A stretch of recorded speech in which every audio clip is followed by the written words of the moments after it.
Did you know, Ryan, that video game culture is toxic?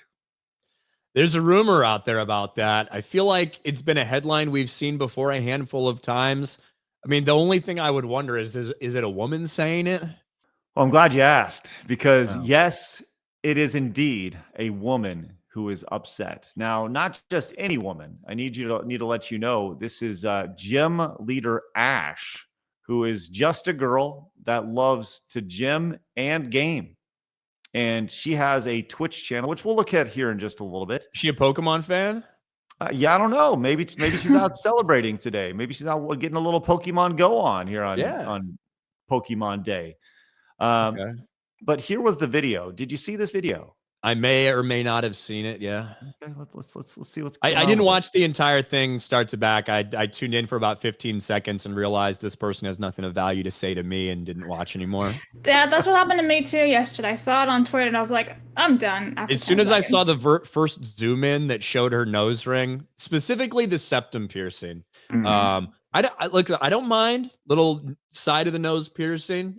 I can handle that. Yeah. When you have a septum, I kind of think anything you say is invalid. But maybe she'll stun me with her brilliance. Maybe we'll get there. Yeah, I agree. The septum, blue hair, pink hair, those things kind of invalidate your opinion. It's kind of like showing off your pronouns on your resume. Like I have no interest in you anymore. Let's see what this brilliant woman has to say. And I'm sorry for misgendering her if that is indeed the case. Let me rant real quick. And for the record, no, that is not your speakers. That is her as a content creator, only having the audio go through the left side of your ear.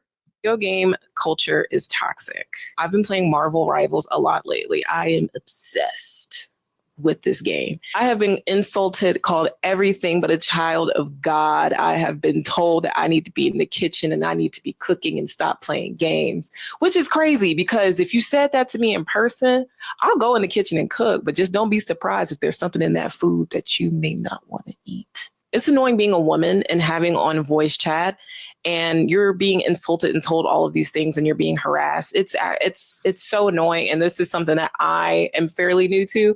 I understand that this has always been. Yes, sir. By the way, is it coming through both your ears? It's only coming through one of mine. It's both because I have it on my right ear. I'm only getting it on my left. So yeah, limit your insults for the things she deserves to be insulted for, Craig. Not her my fault. audio. My bad.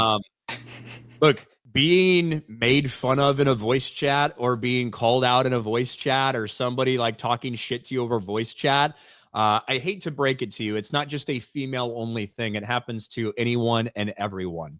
If somebody comes in there and they've got a weird voice, you immediately go after them. If somebody goes and has a bad game, you immediately go after them. If somebody has a good game, but they kill you a couple times, you immediately make fun of them and go after them. There's nothing about being a woman that has anything to do with it. It's about talking shit in the same way that, guess what, Craig? We met a couple times in person. Guess what? We talked a lot of shit, right? When things happen, when you're watching a baseball game, when you're watching a basketball game, football game, like you talk shit. That's what people do. And it's okay. There's nothing serious about it. The first thing, look, and the reality is we all know gaming is a male dominated space. It's the way it has always been. It's the way it's always going to be, right? Otherwise, you can go play Super Princess Peach and play the game about, emotions and all that stuff. But yes, the first thing that you do when you meet a dude is you pretty much just kick them in the balls and you see how they respond. And that's what happens in the gaming space. It's more, you're not physically kicking them, but you're just seeing who they are as a person. And honestly, I'm going to say this right now. If a woman comes in there, there are going to be a couple people that might give them a hard time. Yes. There's also going to be a lot of fucking simps and beta cucks who will white knight as much as they possibly can, because even from all the way across the country, wherever they are playing their fucking game, they're like, there's a chance I could smash. Like that is exactly what will happen to any females that are in voice chat. Okay. You have a couple of people that might give you a hard time and you're going to have a bunch of people standing there willing to stand up for you just because you have a vagina. That's right. You know that too, Blabs, don't you? Do you get the white knight? Yes. Well, okay, so I have like the great example of this. I forget what game it was that I was playing with a bunch of guys that I know. And we were in this giant like call with everyone. I feel like it was a demo of something. And I was like, oh, hey guys, how you doing? Let's all be friends. And they were like, nah, fucking bitch, we don't want women here. And I'm like, oh yeah, I'll go make you a sandwich. Like I was like totally doubling down on it. Like I had a great old time. I didn't care that they were being mean. I was just like, yeah, let's be friends. And I was just doing like super obnoxious female game. It was great. If they're mean to you, should have just like, kicked you. double They it. did the right thing. Just double down. That's what I do. If they're gonna be a dick, just double down and have fun. Also mute. If it really bothers you, just mute. Right. Well, let's see what this wordsmith can deliver here in the next 50 seconds. Something that I am fairly new to. I understand that this has always been around. This dates all the way back to the Call of Duty days. I am well aware of. I'd like to chime in here and say that it goes long before the Call of Duty games. If you've ever been to an arcade, you ever played Street Fighter in person with somebody, if you ever played Pac-Man against somebody, you're in a competitive environment. That's what video games are. They are competitive, especially whether you're playing Call of Duty or you're playing Marvel Rivals. These are competitive games. And when there's any sort of competitive nature, you're going to have shit talk. That's just the nature of it. And you know what you're going to do?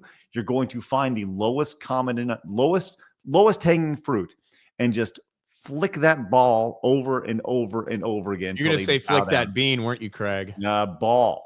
Oh. Or bean, whatever you want, but until they cower and until they either back out or, become a part of the crew. Of that, I shouldn't have to cut off my voice chat in order to please other people. And if we're playing a team-based game, we have to talk to each other and we have to collaborate. And something I have noticed is that these team-based games attract the worst type of people. It's a bunch of low vibrational, low emotionally intelligent people that get on this game and call you anything.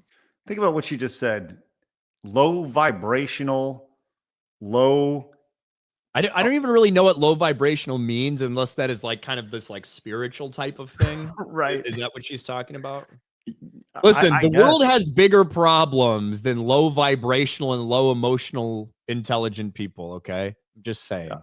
Apparently it doesn't. Apparently this is the apex for her. Let's continue. I mean, she's been pretty aggressive since she's threatened to like poison people. Yeah. Only if you ask her to make her food, though, to make food. That's right. Vibrational. She's really bad at cooking. Maybe we miss it. You will get the burnt food. So low vibrational, low emotionally intelligent people low emotionally intelligent people. She's saying a lot of words to hyper intelligence up, but it's not really working. She means people of low emotional intelligence is what she means. But yeah. I don't even know what that means. Maybe I'm one of them. What does low emotional intelligence mean? Like your inability to control your emotions, I'm guessing?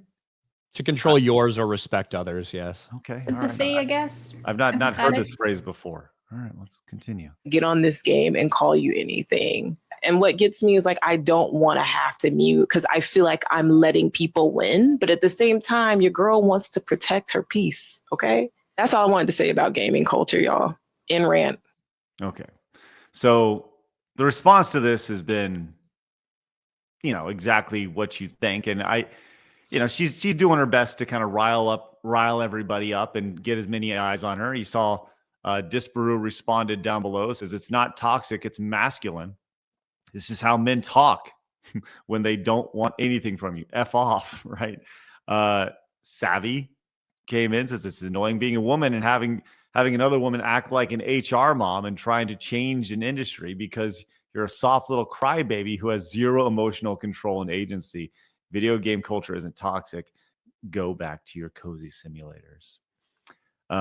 Kay came in, says this is a self-fulfilling prophecy. Women can't handle banter, get upset, try to change the space, and then inevitably make it so that men don't want them there because you're stifling their fun.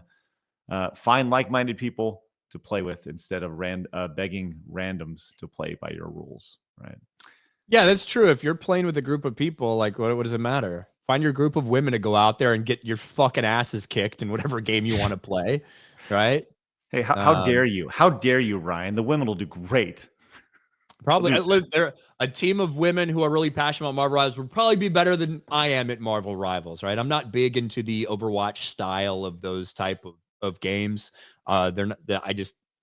I'm not a big fan of them. I didn't like Overwatch. I think Marvel Rivals is cool, but I that's not really the games that I like. But for people that do love it, fucking go play it. And for people like you that are just going to bitch and moan and complain that the people who are already in this space are acting a certain way, don't go there. Like, it's so simple. We've been having this argument for decades at this point when it comes to these women that are complaining about the gaming space that they're not a part of. Right. Well, she went on her stream last night to kind of, she puffed out her chest. She knew she was getting popped around on X and on Facebook or wherever. She posted a clip, and she went on her stream and she had some choice words. You know, I went and watched the beginning of it. So there's two parts to this. Let's go and watch this first part here, and then we're going to see how this reacts to. Let's speak up. If there's anything, if you're new here, welcome. If there's anything you need to know about me, I'm going to stand on business. I'm going to talk my shit. And if anybody ever comes to me in my face and talk shit, I promise you I'm going to talk back. Which sounds an awful lot like a gaming hobby, a gaming lobby, doesn't it? Yeah, pretty much. Yeah. It's weird. Right, right. Okay. All right. I just want to make that 100% clear. So you would think her chat would be popping off at this point. But you can see just based off the response, this is the playing here. She probably had like she has a very small right. She's a very small Twitch streamer. Yeah, 2K right. followers. Like right. But you would. I think this is clear that she did this for clout to try to pop off, right? And you know she wanted to get her girl power moment here. I saw this response as well, Blabs, and I would like for you to read this in the. This is the life cycle of male spaces here, Blabs. And I'd love to get your raw reaction as you read this. All right, the life cycle of male spaces. 1. Women see men enjoying themselves and demand inclusion in their space. 2. Women demand the space be changed to inclusive space, safe space for women and girls. 3. Women demand privileged treatment for themselves while pathologizing men's and boys' behavior and preferences. 4. Men express annoyance at having their spaces invaded. Women screech, well, create your own space then. 5. Men create new spaces against huge opposition from feminists who accuse them of being havens for incels and misogynists. Okay, this is just a rehash of all the agendas and activists going into people's IPs also. That's literally what this is. It's the same thing. Yeah. I mean, I read that and I was like, yeah, it's the exact same thing as people demanding that Star Wars be for girls and all that other stuff when it was for men, boys, and girls, you know, who liked it, but it wasn't targeted for them. So it's just a rehash. Hey, we're glad you found the channel. If you made it this far, hit that subscribe button. We love to see you guys more often.